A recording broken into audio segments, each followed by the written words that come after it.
Hey guys, मैं हूं सचिन निगम और आज की इस वीडियो में हम बात करने वाले हैं कुछ कैमियोस के बारे में जो आपको देखने को मिलेंगे अवेंजर्स डूम्सडे और अवेंजर्स सीक्रेट वॉर में। अब ये वो वाले कैमियो होने वाले हैं जिनके बारे में ज़्यादा लोगों को तो नहीं पता है, बट हाँ ये कंफर्म है और ये होके रहेंगे। Okay, without wasting any more time let's begin this video. सबसे पहले, अगर 2021 के बाद आपको ये लग रहा था कि हमें टोबी और एंड्रू नहीं देखने को मिलने वाले हैं, तो yes, they are going to be in Avengers Doomsday. लेकिन पता है अभी सबसे बड़ी प्रॉब्लम क्या है? प्रॉब्लम ये है कि अवेंजर्स डूम्सडे के अंदर जितने सारे कैमियो होने वाले हैं ना, उन सबको सेटअप करने के लिए मार्वल के पास कोई मूवी और कोई टीवी शो नहीं है। ये बात हम जानते हैं कि 2025 में आपको सिर्फ और सिर्फ एक ही ऐसी मूवी देखने को मिलने वाली है जहां पर डूम्सडे का सेटअप हो सकता है, और वो है फैंटास्टिक फोर। और अभी भी ये बात कंफर्म नहीं है कि फैंटास्टिक फोर के एंड में या पोस्ट क्रेडिट सीन में आपको कौन कौन देखने को मिलेगा। लेकिन coming back to the topic, ये दो ऐसे बंदे हैं जो कि आपको अवेंजर्स डूम्सडे और अवेंजर्स सीक्रेट वॉर में देखने को मिलेंगे ही मिलेंगे। अब अगेन टोबी मैगवायर का जो यूनिवर्स है उसके अंदर वो वापस जा चुका है। एंड्रू गारफील्ड का जो यूनिवर्स है उसमें जो है वो वाला स्पाइडरमैन वापस जा चुका है। टॉम हॉलैंड का स्पाइडरमैन हमारे इस यूनिवर्स में है ही। तो तीनों स्पाइडरमैन को वापस से देखना ऑब्वियस सी बात है, बहुत ही मस्त होने वाला है। और लास्ट टाइम उनको देखा था 2021 में। 2021 के बाद लग रहा था कि शायद वो आपको देखने को ना मिले, और शायद स्पाइडरमैन 4 जब भी आएगी ना उसके अंदर वो आपको देखने को मिल सकते हैं। अभी स्पाइडरमैन 4 के बारे में मैं इस वीडियो में बात नहीं करना चाहता क्योंकि इसकी एक रिलीज डेट हमारे सामने आई है जो कि 2026 लोग बता रहे हैं। हालांकि 2026 थोड़ा ज़्यादा दूर हो जाएगा, बट मुझे लगता है कि ये बिल्कुल सही टाइम है उनको वापस लाने का। और कहीं ना कहीं अगर 2026 में ये मूवी आती है ना, तो इस मूवी के अंदर आपको टोबी और एंड्रू का रिटर्न भी देखने को मिल सकता है। यानी आपको अवेंजर्स डूम्सडे से पहले एक बार टोबी, टॉम और एंड्रू एक साथ देखने को मिलेंगे स्पाइडरमैन 4 में, जिसके बारे में कभी और बात मैं करूँगा।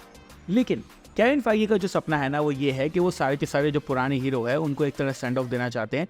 तो हाँ भाई, टोबी, टॉम और एंड्रू तीनों एक साथ दोबारा से देखने को मिलेंगे। और ये मैं कंफर्म कर रहा हूँ कि डूम्सडे और सीक्रेट वॉर के अंदर आपको टोबी मैगवायर का स्पाइडरमैन और एंड्रू गारफील्ड का स्पाइडरमैन देखने को मिलेगा। चलते हैं अगले हीरो के पास।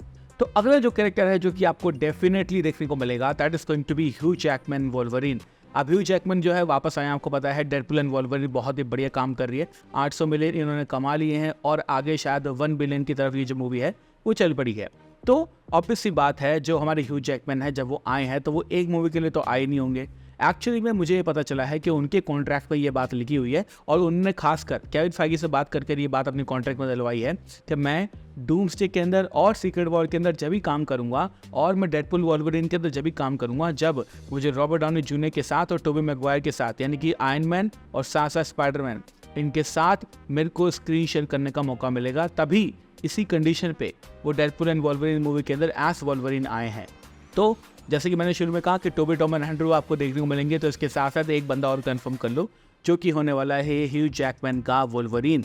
अब ये ह्यू जैकमैन का जो वोल्वरिन है आपने ऑलरेडी देख रखा है, टीवी वालों ने बोला भी है कि हमें तुम्हारी फ्यूचर में जरूरत पड़ने वाली है। तो जब जरूरत पड़ने वाली है तब उसका इंटरेक्शन हमें स्पाइडरमैन के साथ देखने को मिलेगा और आयरन मैन के साथ देखने को मिलेगा। और जो ओरिजिनल एवेंजर्स थे, जो कि ओरिजिनल एवेंजर्स होने वाले थे, उनका हमें सेटअप देखने को मिलेगा अवेंजर्स डूम्सडे के लिए। तो वही इमेजिन करो, रॉबर्ट डाउनी जूनियर का आयरन मैन होगा, टोबी मैगवायर का स्पाइडरमैन होगा और ह्यू जैकमैन का वोल्वरिन होगा। ये तीनों जब एक ही टाइम पे एक ही स्क्रीन को शेयर करेंगे ना भाई साहब, वो मोमेंट शायद अवेंजर्स इन्फिनिटी वॉर और अवेंजर एंड गेम से भी बड़ी होने वाली है। हालांकि मुझे ऐसा लगता था कि शायद कभी एंड गेम को मार्वल जो है वो टॉप नहीं कर पाएगा, बट अब जब से डूम्सडे की अनाउंसमेंट हुई है और सीक्रेट वॉर की अनाउंसमेंट हुई है ना, तब से मुझे ऐसा लगता है कि शायद अवेंजर इन्फिनिटी वॉर और अवेंजर एंड गेम को भी टॉप करने के लिए उन्होंने कुछ प्लान बना रखा है। और बात करते हैं लास्ट कैरेक्टर की। अब तो लास्ट कैरेक्टर ना होने वाला है आयरन मैन। अब ऑब्वियसली आप ये बात जानते हैं कि रॉबर्ट डाउनी जूनियर जो है वो डूम्सडे में डॉक्टर डूम का रोल कर रहे हैं, मार्वल वालों ने खुद ही कंफर्म कर दिया है। लेकिन क्या इसका मतलब ये है कि आपको सीक्रेट वॉर में और डूम्सडे के अंदर आयरन मैन देखने को नहीं मिलेगा? काफ़ी लोगों का आर्गुमेंट ये है कि शायद हमें आयरन मैन देखने को ना मिले, या फिर अगर आयरन मैन देखने को मिले तो कोई और कैरेक्टर देखने को मिले। अब ये बात मैंने ऑलरेडी अपनी लास्ट वीडियो के अंदर कंफर्म की थी कि किस तरह से रॉबर्ट डाउनी जूनियर जो है वो इस मूवी के अंदर 2 रोल करने वाले हैं। जी हाँ, तो आयरन मैन का रोल भी वो करेंगे और हमारे डॉक्टर डूम का रोल भी करेंगे, जो कि एक बहुत ही बढ़िया सर्कल मोमेंट है क्योंकि आयरन मैन ने ही एमसीयू को बचाया। अब आयरन मैन का डॉक्टर डूम का जो वेरिएंट है वही एमसीयू को खत्म करने वाला है। So it's a big circle moment और ये बहुत बढ़िया होने वाला है।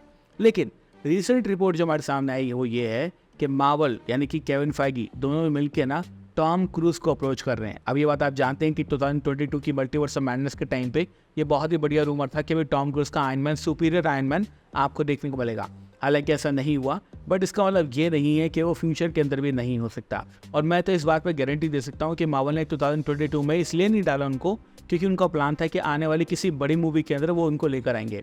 और टॉम क्रूज जो है ना, मैं बुरा तो नहीं बोलना चाहता, बट हाँ, मिशन इम्पॉसिबल के अलावा शायद उनकी टॉप गन के अलावा कोई और मूवी ऐसी नहीं है जिसको लोग देखना पसंद करते हैं। तो कितना बढ़िया होगा अगर हमें डूम्सडे के अंदर या फिर हमारे सीक्रेट वॉर के अंदर आपको आयरन मैन का एक और वेरिएंट देखने को मिले जो कि रॉबर्ट डाउनी जूनियर के अलावा टॉम क्रूज प्ले करें। अभी देखो, रिसेंटली आपने देखा होगा तो 2022 में मार्वल ने जॉन क्रासिंस्की को कास्ट किया एज रीड रिचर्ड्स। अब 2024 में उन्होंने हेनरी कैविल को कास्ट किया एज वोल्वरीन, और ये दोनों फैन चॉइसेस ही थे, मतलब ऐसा कोई कंफर्म नहीं था कि ये होने वाला है, बट ये फैंस ने कहा था कि इनका कैमियो देखने को मिले तो बहुत मज़ा आए। तो इसी तरह से फैंस ये भी चाहते हैं कि टॉम क्रूज का आयरन मैन वाला जो कैमियो है वो हमें देखने को मिले। तो ऐसा पॉसिबल है कि फ्यूचर के अंदर, ज़्यादा दूर तो नहीं लेकिन हाँ, डूम्सडे के अंदर और सीक्रेट वॉर के अंदर आपको आयरन मैन का एक और वेरिएंट देखने को मिले। अब ये वेरिएंट किसी और यूनिवर्स का हो सकता है, मल्टीवर्स ऑफ मैटर्स में जहाँ पे इल्यूमिनाटी थी उस यूनिवर्स का हो सकता है, या फिर किसी और यूनिवर्स का हो सकता है। और ऐसा पॉसिबल है कि जब रॉबर्ट डाउनी जूनियर के डॉक्टर डूम को हराने के लिए आयरन मैन आए ना, तो वो जो आयरन मैन है वो टॉम क्रूज हो, तो ऐसा भी पॉसिबल हो सकता है। तो कहने का मतलब ये है कि ये सारे के सारे जो बड़े बड़े एक्टर हैं, जैसे कि Tobey Maguire, Andrew Garfield, Tom Holland, Robert Downey Junior, Hugh Jackman, और लास्ट में हमारे सबके प्यारे ऑब्वियसली टॉम क्रूज, तो ये सारे के सारे बंदे जो हैं हमें डूम्सडे और सीक्रेट वॉर के अंदर देखने को मिलेंगे। और यही जो है वो मार्वल का प्लान है, और ये सारे के सारे वो कैमियो हैं जो अभी रिपोर्ट नहीं हुए हैं, बट मुझे लगता है कि हाँ, डूम्सडे और सीक्रेट वॉर में आपको देखने को मिलेंगे। तो thank you so much for watching this video guys. आप मुझे कमेंट सेक्शन में ज़रूर ये बताना कि तुम इनमें से कौन सा कैमियो देखना चाहते हो सीक्रेट वॉर में और डूम्सडे के अंदर, या फिर कोई और कैरेक्टर है जिसको तुम देखना चाहते हो। और नेक्स्ट वीडियो में हम बात करने वाले हैं स्पाइडरमैन 4 की। ये स्पाइडरमैन 4 की कुछ न्यूज़ है, उसके बारे में जल्दी ही हम बात करेंगे। तो thank you so much for watching this video guys. मैं हूँ सचिन, मिलूंगा आपसे अगली वीडियो के अंदर। Bye guys, take care, love you all and have a great amazing day.